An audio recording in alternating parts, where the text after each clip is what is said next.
Probably 4 or 5 years back, when I was thinking myself,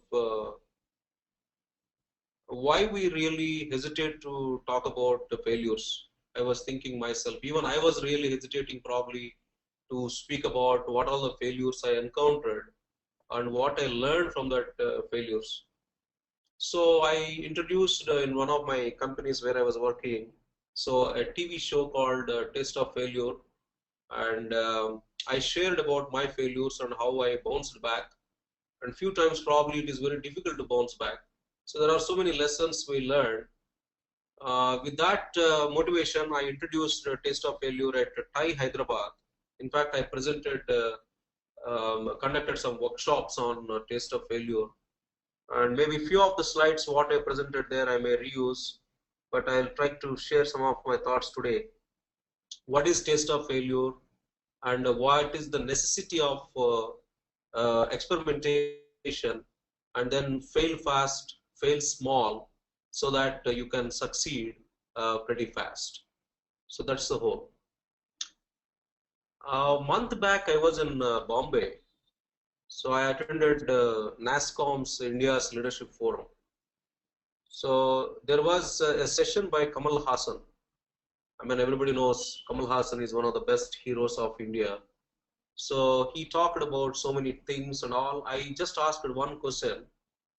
Kamal Hassan, what you probably feel, what do you think of a failure when you started your career and when you encountered first time failure, how you felt and how do you bounce back?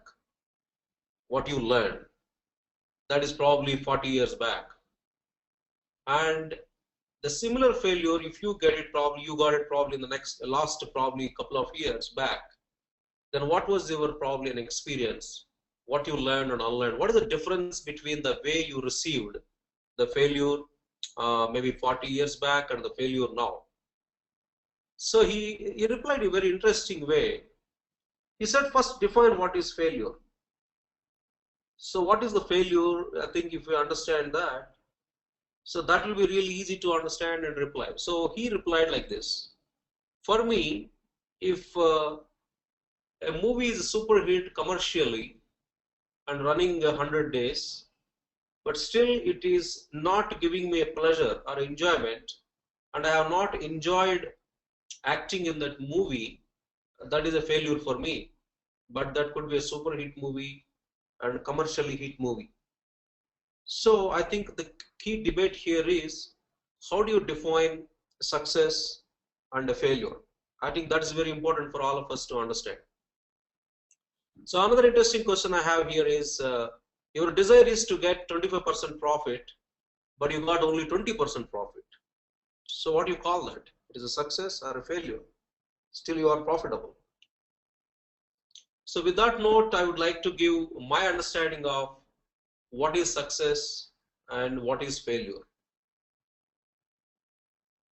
For everybody, it is very important to have some purpose. Whether you are working in a project, whether in your personal life, it doesn't matter what role you are playing. You are a CEO or a business head or a delivery head or a production manager or a stores manager, it doesn't matter. So there should be a purpose. If you have a purpose, it is very easy for us to define what is success or a failure. The second one, I would like to re-emphasize a fact here. You should have OARS. I talk about first mandatory thing for us is to have a purpose.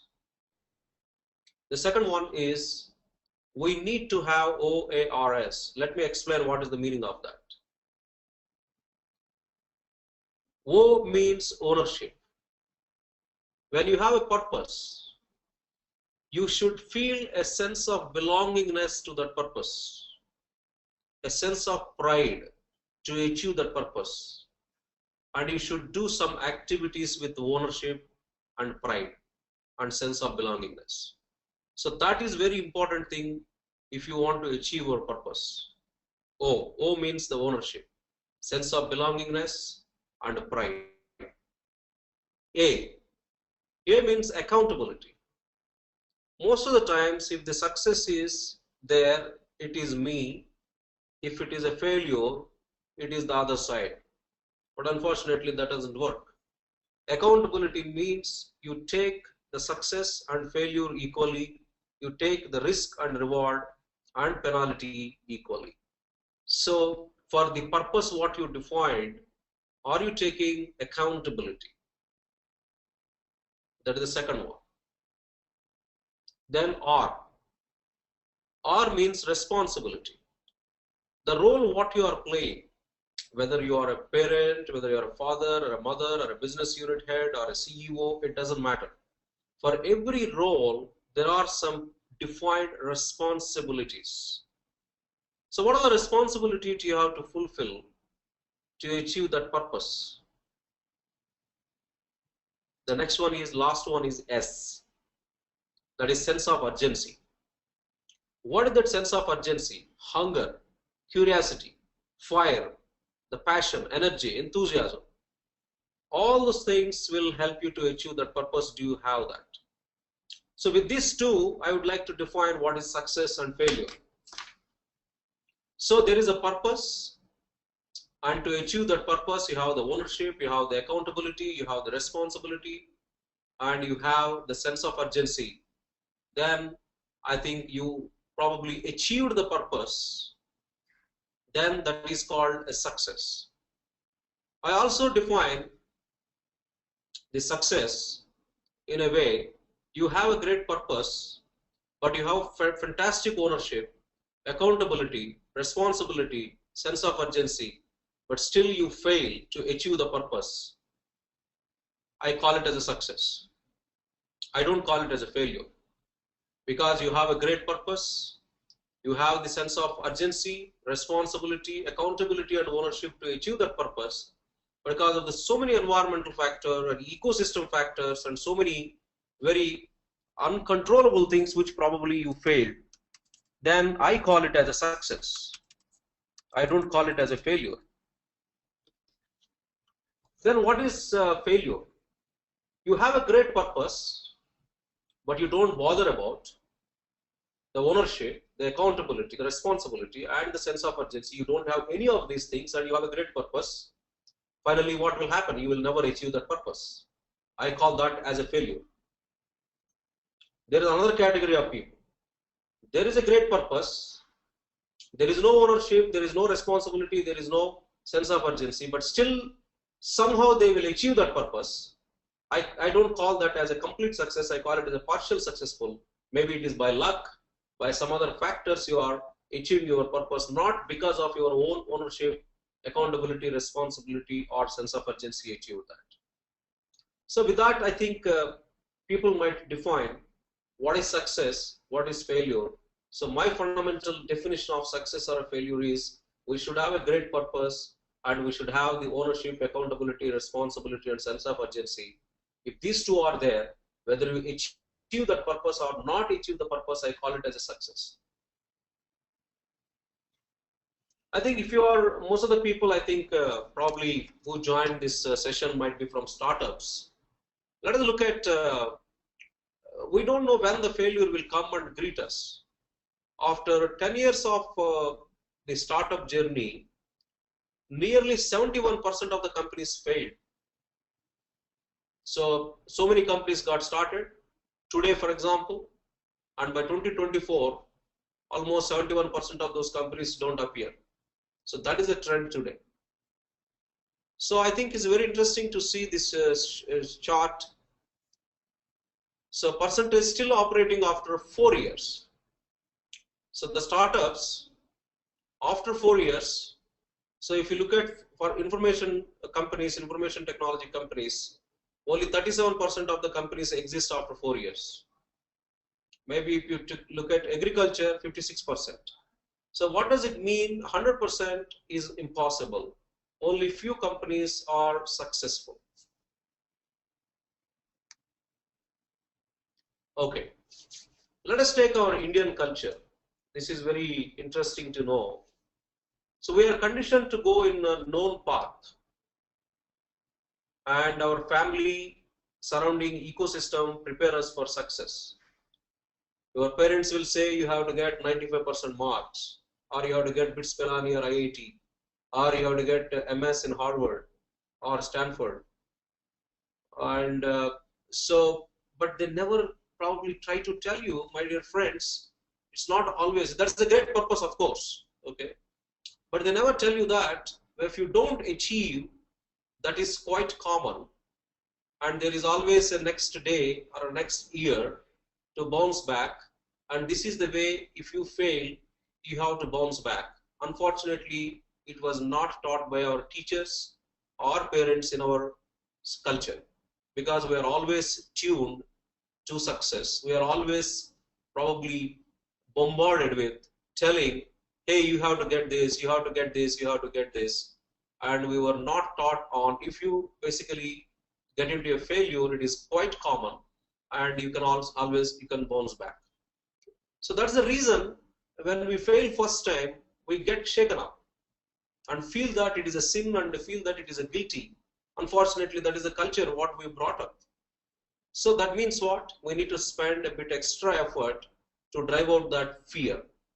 Most of the great people today working, but they fear, if they want to start a company or if you want to take a risk and all, they always fear of failure. So that is the reason, in my view, the people who are in India are not able to do great things, but the Indians who have gone outside India and they are really getting an environment where the experimentation is recognized, where the risks are basically rewarded, and failure is not considered as a sin. So the same Indians in India are not able to flourish, but the Indians who have gone outside India and working in other countries are able to do something great. These are all cultural problems. Okay, let us look at the startup, because the next gen leaders is very keen to share the knowledge and experience and want to help the startup companies and the entrepreneurs to flourish. So that is the reason I am spending some time on that. Look at here one definition given by Eric Ries. Startup is a human institution designed to deliver a new product or a service under conditions of extreme uncertainty. Startup is experiment. This is the reason today, if you look at my title of this topic is experiment, taste of failure, experiment, fail fast, fail small, and succeed fast. So if you are building something nobody wants, what does it matter? Even if we accomplish it on time, on budget, with high quality, with beautiful design, it doesn't matter. So there was one example my boss used to tell me when I was working in TCS. There was one company, I'm sure most of the people are here from IT, you can understand the ISO 9000, CMM, the software CMM, and there are so many great processes, Six Sigma and all.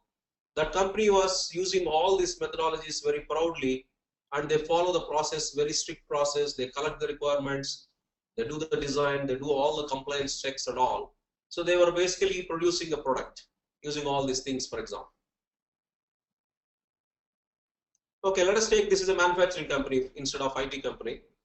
So they are manufacturing some product using all these great standards and policies and procedures. Stringent compliance checks are there, audits are there, reviews are there and all. And finally, they release that product to the market. That product is a dog biscuit. But unfortunately, the dog biscuit, the dogs are not liking and they are not taking that biscuit.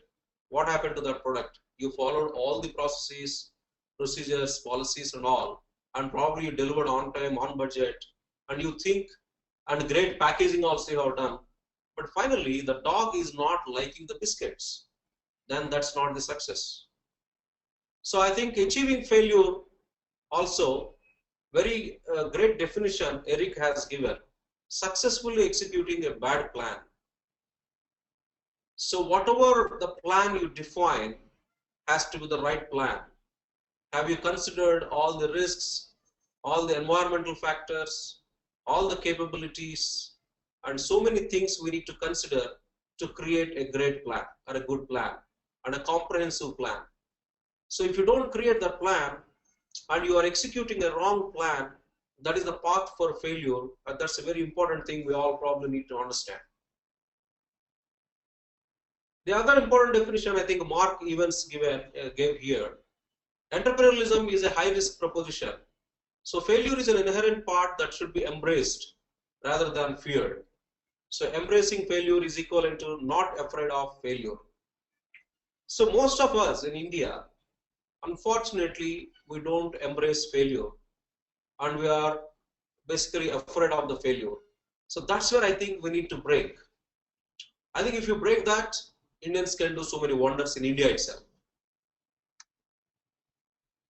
Okay, let me share a few examples here. Very interesting one. A famous story from IBM, basically a man made a $10 million error. And a big boss, I think he thought he will be sacked. So he apologized and also submitted the resignation, the employee who did that mistake. So refusing the resignation, the boss said, goodness, man, we can't lose you now. We have spent just a $10 million on your education. Look at the culture here, what IBM promoted. So when the guy failed and there is a 10 million loss because of that failure, the boss said, we spent this on your education. Imagine what is the culture. Imagine the guy who got this opportunity again, how loyal he will be, and he will never probably leave IBM, and he will make sure next time he's embraced this time, he will not do the mistakes, probably same mistakes. Maybe he might do different mistakes. I think this is one example really touched me. I thought I want to share here. Then the second example, Henry Ford. He failed and went broke 5 times before they finally succeeded. Very interesting. But he is known very well in the automotive industry, but he failed almost 5 times. Walt Disney was fired by a newspaper editor for lack of ideas. But can you imagine today the Disneyland, and without ideas and without innovation, can you do that? So the Walt Disney was fired by newspaper editor for lack of ideas, but he built an extraordinary Disneyland. Okay, so what does it mean? So that means, do you want to design your business for failure or your life for failure? I don't think so. So when I'm saying the taste of failure, the objective here is whatever precautions we have taken, whatever risk mitigation plans we design, there are few times we tend to fail. It is unavoidable circumstances. But the point what here I'm emphasizing here is, when we fail, how we bounce back. When we fail, how we probably don't repeat the same mistake next time when we do that same activity or other activities. So the key here is, we are almost every day moving in a very unknown path. Look at here what happened to the businesses in the space of newspapers, or landline phones or cameras. Mobile phone has killed the cameras. The landline phones, I think in India, that revolution was not there. The complete mobile has invaded. Newspapers, most of the people are now reading in the digital newspapers, in the mobile phones or tablets. So it is always, life is very unknown and very uncertain. So failure is expected, but the failure, it is a big failure, or are you able to identify the symptoms of the failure well in advance? Are you able to fail fast? Are you able to fail small?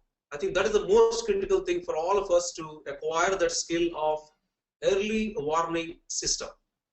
Are the symptoms of failure are clearly visible?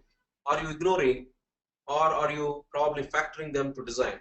One of my friend, I think when there is something like Titanic, you all know that there is a great movie and there is a great ship and all. One ad I saw at London, why Titanic ship got sunk into the ocean. The immediate answer everybody gives is iceberg. But the ad says, it is not iceberg, it is a wrong design. Very great example. The other reason for failure in Titanic, to emphasize my point, it seems the captain got so many or plenty of early warnings about that ship, but they ignore. I think if you want to get into that experimentation zone, the most critical skill, what we all need to acquire to is, and also to build that system is early warning system. As a startup, are we building early warning system with the help of our teams or with our own capabilities or with the surrounding ecosystem? And then if you identify any failure symptoms, then you can fail fast, you can fail small, so that you can bounce back. This is another thing which I have shown. This is something which I draw myself. For a startup, look at there. So there is something you started. The key here is then there will be going down. There is a failure, and then you are bouncing back, and then again you are emerging stage. So you are a startup, then emerging stage again. There is some slowdown will happen, then some stabilization, and then you bounce back. Then in the maturing stage you will stay for long. Then after maturing stage, again you come down because of the changes in the markets or shifts or trends. Again you will bounce back. I think this is an accepted graph. In my view, of course, people can challenge here. Whenever we start the companies or whenever we start something great initiatives and all, so there will be initial stability, or initially it is on something like honeymoon in my view. Everything is looking horizontal, going fine, or a small aberrations and all. After that it will come down, and then you bounce back, and then bit of a stability, then come down, and then bounce back and all. So I think we need to accept this. This is something, a common phenomenon. But the key here is, what is the depth of the failure you want to leave or leak? If you don't have that early warning system, you will come down. The circles I have shown there, the green circles. If you look at in the startup, and then there is a green circle immediately. So can you limit your depth of failure only to that first green circles? That means your depth of failure is very small. If you ignore our early warning systems, you will come down to the depth, but there is no guarantee that you can bounce back. So the most critical thing here is accept the fact that startup, emerging, maturing, these three phases we all go through. But how you basically reduce the depth of failure is the key here. For that, we all have to build the early warning system.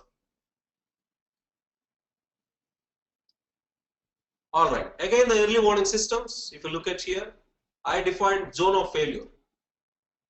So if you take any project or any startup or any work we do, we go with assumptions. During assumptions, everything looks very green. We will say that customer will give the requirements within so and so date, and you will think that the infrastructure will be available by so and so date. You basically assume that the talent required you will get by so and so date. Everything you assume. The life is assumptions. But unfortunately, most of the assumptions go wrong. Most of the assumptions what we basically made in the beginning may not go right. So once the assumptions basically decide, then you slowly getting into risks. That means you know that some of the assumptions are not happening. This is where the early warning system. In the beginning of the startup, you made an assumption, probably an investor gives you money. XY probably by end of some month. Maybe by end of March or by end of June probably 2014 you expect some money. But in March and February you identified some symptoms, the investor is not showing much of the interest, or the investor body language got changed, or investor responsiveness got reduced, or investor start making some loose comments. Then that means you identify a risk. If you don't have that early warning symptoms identification, then the risks will lead to issues. That means investor has not given the money, then you are into issue zone. Then if you are not able to get the money from other investor or through your contacts, then you get into crisis. Then if you are not able to manage the crisis, you get into failure. So the point what I would like to emphasize here is, if you want to fail small, if you want to fail fast, you should stop probably at the issues level. Again, this is possible with a properly designed early warning system. So assumptions, risks, issues, they are okay. But if you don't stop there with the early warning system, if you don't mitigate, then suddenly you get into the crisis and failure. Then your failure will be pretty big and your failure will be pretty, very dangerous. Okay, in my view, the definition of taste of failure is what not to do. You have to learn. Once you experience the failure, what you have to learn. The failure is basically, as I mentioned, is a common phenomenon. But what you have to learn from failure, what not to do, what to unlearn. And similar project or initiative is given to you, again, even after failure, how differently you do that. I think this is something we all need to learn from failure. So one example, so when I was in one of the companies, probably in 2000, I was a superstar in that company. At 5 years of my experience, I went to London. The company what I worked is globally recognized IT company, the #1. And I was a very successful project manager at that time and probably a star performer. I thought the similar thing I can repeat at London. I went with basic assumptions, which I was successful in my previous project. A mainframe guy, technology guy can be trained in Java, can be used for development. Visual Basic guys can be trained in Java, and the architecture of WebSphere and the MVC architecture is not a big deal.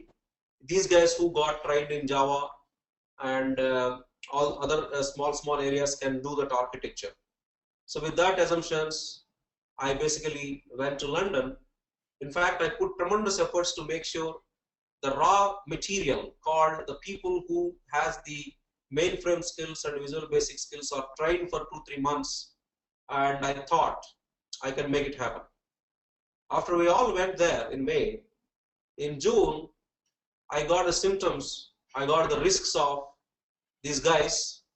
I think I'm getting into a dangerous zone. So what I did, I identified early warning symptoms. I pulled my regional manager. I gave a matrix of these are all the 15 people, and this is something a skill or a capability required. And at present we have 0 to 1 out of the 5, and we are going to get into this failure zone.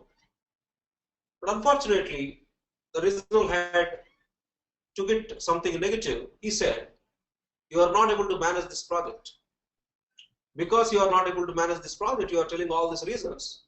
In our company, we are always basically able to deliver projects by cross-skilling the people. But unfortunately, Java at that time in 2000 were very new. And when my team started developing the code, we are getting null point exceptions. And when the people touch and test it, it is bombing. So that's where I got into now issues zone now. And during issues zone, I also invited the country manager. And the country manager also said, regional manager, please look into this. What comments VSR raised are very, very valid. You have to immediately get into this and sort this out and see if you want to replace some of the people, you do that. The regional manager said yes, yes, yes, but finally he was still believing that I was not performing well and he did not help me or supported me. Other important aspect there is the assumption we made was the client will support. Yes, the client management team was supporting, but there is a lot of backlash in London by so many people there. Few people who are on the testing team were damn against our company because this company came from India and want to take our jobs. And they want to prove us wrong. And they got an opportunity. Whatever the code drops developed by our team, completely mess, and it is a failure. So finally the client said, you guys investing on my company's money to train your people, can you please get lost? So I think that is the first failure I encountered. As an individual, the client said, you are a great account manager and project manager, but you did not get the right team. And it is a complete failure. You are not able to deliver the quality outcome. But having said all these things, the one project management excellence what I brought in, every week I used to send the status reports, and I used to have the meetings with client and my regional head and sometimes the country manager. So the client want to sue $1 million, but my project management excellence has helped to prove them the mistakes are 50% from our end and 50% from our end. It's not only just capability problems from our end, and it is also you are not able to give the requirements, you are not able to give the infrastructure, you are not able to give the time, and a lot of delays happen because of you. So it is a 50-50. So let us not get into that. Let us sort it out amicably. Okay, what that failure taught me? So many things. That was my first failure, and I was shaken up, and I cried literally. Why this happened to me? But finally, there are few learnings. When I got failed, the way I behaved was entirely different. I was emotional. I was very much against my original head because I was in the impression that he was not helping me. Even I raised the concerns, so on and so forth. And I used to basically, I lost my tone, and in fact, I blasted. I was a bit rude also. Then one of the senior colleagues told, when you fail, you should be very cool and you should respect others. Whose mistake is secondary, but when the failure happens, we should not lose our balance. We should be emotionally balanced. The facts will be known later, but never and ever lose the emotions and never and ever insult the others when you fail. And at that time, there are some incidents happen and you have to be careful. So that's your one important thing he said. The second important thing I think I learned is when you have the assumptions, when there is assumptions are going wrong.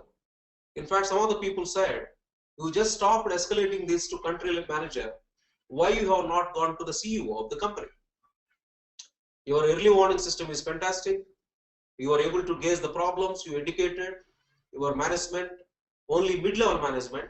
But where is your failure is you have not escalated this to high-level management. That means the CEO.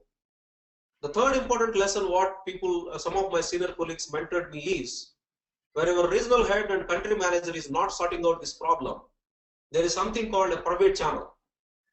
You have to send some private messages to your CEO or other senior managers in a very professional way, not in a complaining mode, but requesting them to review that particular project or initiative, because you should not hurt your immediate reporting manager and also your reporting manager's reporting manager.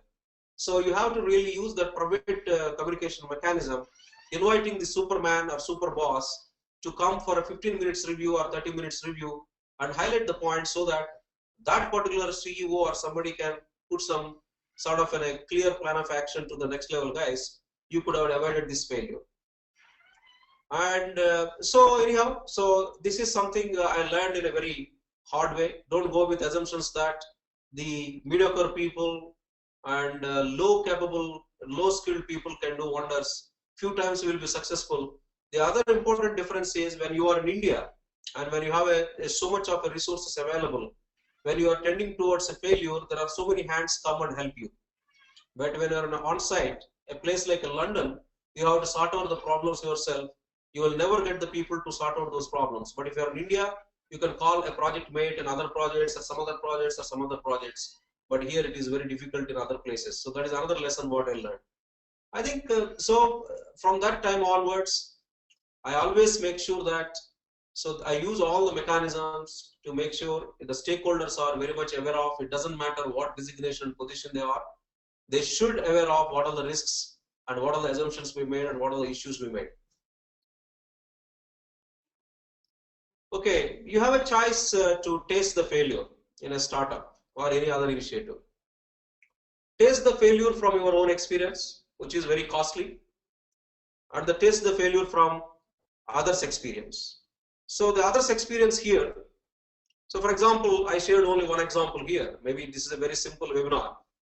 Maybe we can have a one-day workshop on complete taste of failure and invite the people who experienced the failure and how they bounce back. So you will understand the similar problems what they faced how they sort it out.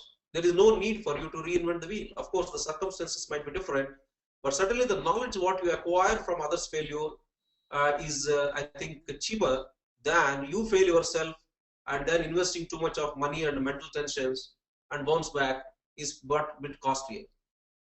So why taste of failure is a key for sustainable success? This is where I think the title. One thing, the heroic efforts doesn't help. Maybe 15 years back, I used to think I was a superstar and I can do anything and everything.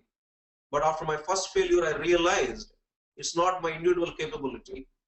It's my ecosystem capability. It's my team capability. It is my customer capability. It is my management capability.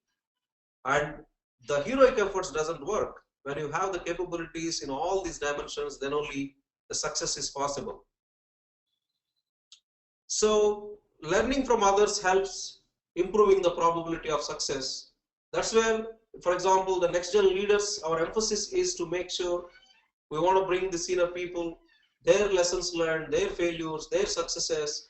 If we share, the learning will go up and most of you can practice. So the thing here is, I don't encourage you, do not fail. Don't fail, but taste the failure in advance. That means early warning system is the most critical thing.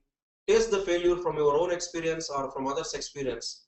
It is 10x effective and enable you to condition you to move in the path of success. All right, so another thing is this one, I thought this statement will give you a good meaning. Accept failure as a guest. It is important. You cannot avoid the guests. The guest will come, you will basically embrace the guest, you respect the guest, you treat them well, treat the failure very well. But you don't accept the failure as a friend. The friend is always with you. It's very difficult. There is another great dialogue I have seen in the Telugu movie. I think you might have seen that Pilla Jamindar. I translated that in English. With success, the world knows you. With failure, you know the world. But my suggestion here, you fail fast, fail small, then only you can bounce back. For that, you should build an early warning system. All right, so that's I think I thought I would like to share some of my thoughts here. And if you guys have any questions, I will take.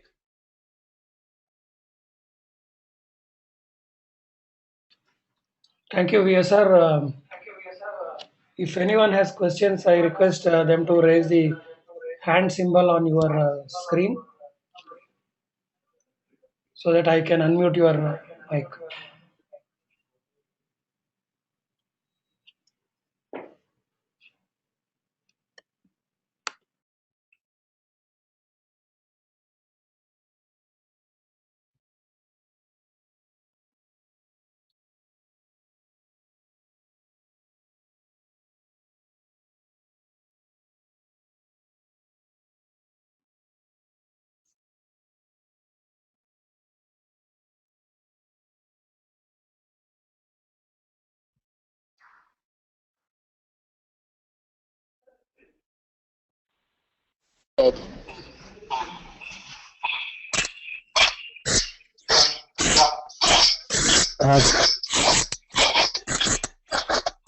Can you hear me? Yeah, go ahead, please. Yeah, I think what I feel is failure and success are on the same continuum. It's not something, they are kind of two different things. So it all depends upon any individual. I think sometimes we fail, sometimes we succeed. So we cannot differentiate completely, saying that certain people are failure, certain people are success. What is your opinion about it? So you are saying that the complete differentiation between success and failure cannot differentiate. Yeah.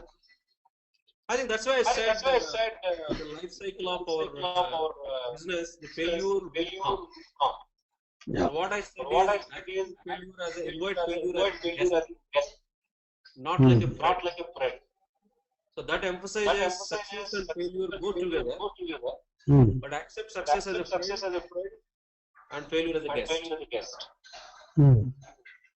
That is Because they not say possible. Yeah. failure is, they say that many failures are like stepping stones to a destination. If the destination is success, I think failures, I think they are like stepping stones. So they are also as essential as success. That's what I think you meant, no? I completely agree with you, but we cannot afford to have failure many times. Hmm. So that's the reason I would like to emphasize the point that accept failure or invite failure as a guest, Hmm. not like a friend who is always good. Right.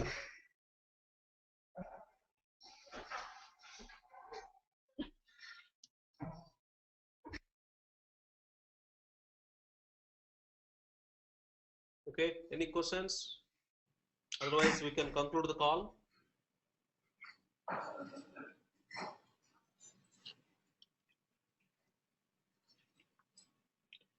Yeah, 1 second.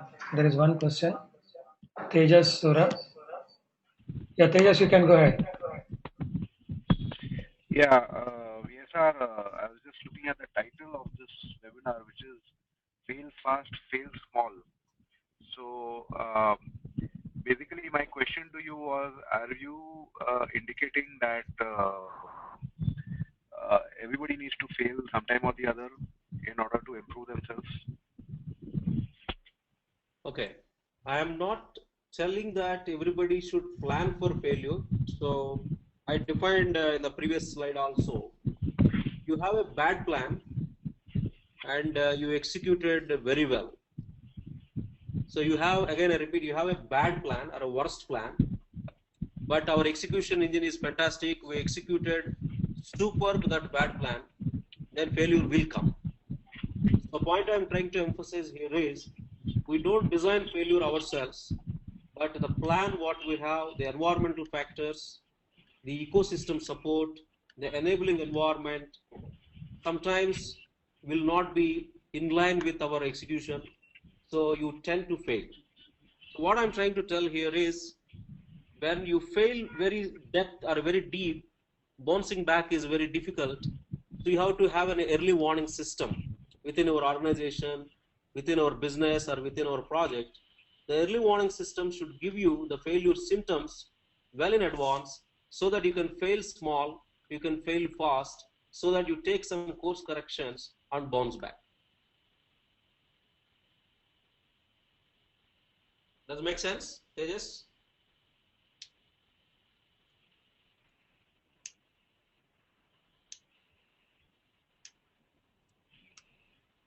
Hello?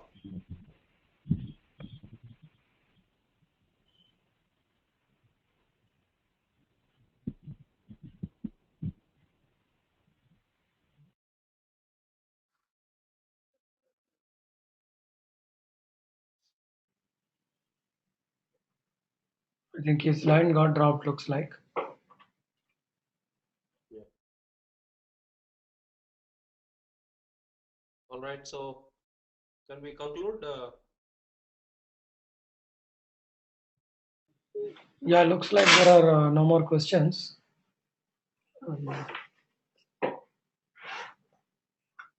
One sec. Tejas has come back again. Tejas, you are back again?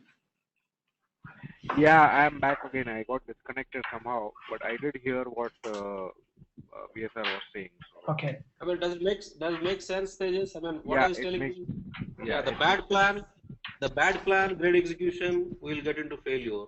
It's not individual capability, the ecosystem, the environment, the enabling support and all. If that's not there, we fail. So failure, we can't assume that it will not be there. It will be there, but have an early warning system so that the symptoms can be identified well in advance, so that you can fail small and fail fast. thanks, VSR. That Thank that's you. clear. By the way, thanks for joining. So after a long time, we are speaking. Yes, very true. Yeah.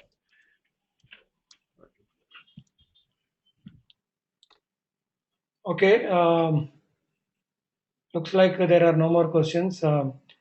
I take this opportunity to thank VSR for his time and talking about taste of failure. And I also want to let the participants know that this webinar, the recorded version will be posted on our Next Gen Leaders website in few days. So you can also view the listen to the webinar at your convenience. So thank you and have a great weekend. Bye Thank bye. you, friends. Thank you so much.